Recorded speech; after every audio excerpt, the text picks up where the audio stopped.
I was traveling from one speaking gig in Michigan to another at a rustic resort in upstate Wisconsin. The quick flight between the speech venues was from one tiny little regional airport to another. We passengers were lined up on the tarmac waiting to board an aluminum puddle jumper that looked like it had first flown reconnaissance missions in World War II. The pilot also looked the part. He stood at the bottom of the stairs wearing aviator sunglasses and a leather bomber jacket with fur-covered lapels and pilot wings pinned over his left breast pocket. He held a clipboard and he checked off the passengers' names on his manifest while directing them to their seats. When we got to the front of the line, the person in front of me showed the pilot their ID and he asked them to sit in the back row on the left side of the aisle. "Wait just a minute," the passenger said belligerently. "I notice you're putting all the men in the front. I'm the first woman to board the plane, and you're putting me in the back? I don't think so. That's sexist, and I won't stand for it." "I'm sorry, ma'am," the pilot drawled respectfully. "It's not that. You see, this here's an old airplane, and I gotta balance the load. I don't like to ask passengers how much they weigh, so instead, I guess their weight and try to put them in the best seat possible. I figure you're somewhere between 135 and 145 pounds, so I asked you to sit where I did. But if you don't mind telling me your exact weight, you can sit wherever you like, and I'll make it work." The passenger probably outweighed me by a good 100 pounds, and I'm just a donut away from 190. She was quiet for a long moment before she answered. "That's okay," she said. "I'll sit in the back." When I handed the pilot my ID, I said, "Well played." "Not my first rodeo," he answered with a wry smile.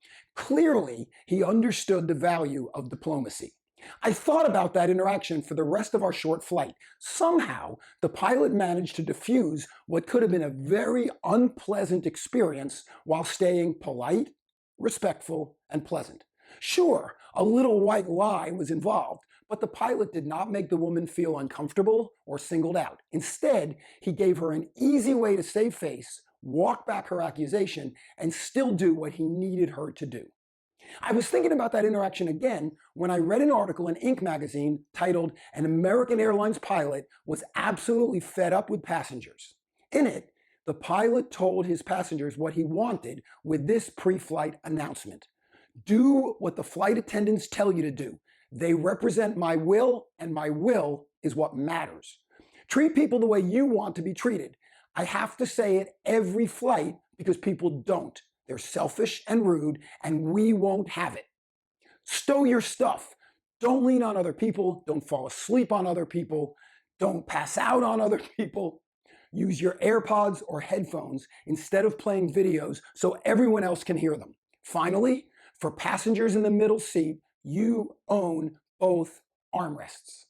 Inc. said the pilot's announcement was a stroke of genius. According to the author, the pilot set customer expectations and communicated them clearly. I don't see it that way. Instead of assuming that most people want to do the right thing and that others would respond favorably to a respectful request, this pilot lumped everyone in with the selfish and rude passengers and lectured them all. This pilot needed to understand the value of diplomacy. My favorite definition of a diplomat is someone who can send you to hell and make you look forward to the trip. I think that's something we're sorely lacking these days.